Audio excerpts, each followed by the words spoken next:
السلام علیکم ناظرین۔ دودھ میں کریم 7% ہوتی ہے اور کریم میں مکھن 30 یا 40% ہوتا ہے۔ بعد ہضمی میں لیموں کی ایک پھانک نمک ڈال کر گرم کر کے چوسنے سے کھانا آسانی سے ہضم ہو جاتا ہے۔ ایک چھوٹے پیاز کا رس اور ایک بڑی الائچی کو توے پر بھون کر اس کے دانے نہار منہ کھا لیں۔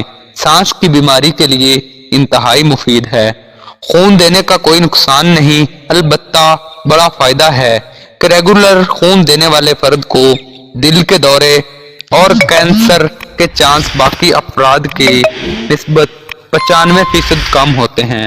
ابلتے ہوئے دودھ کو گرنے سے بچانے کے لیے اس دیگچی کو جس میں دودھ ابالا جائے اس کے کنارے تھوڑا سا گھی یا مکھن لگا دیں۔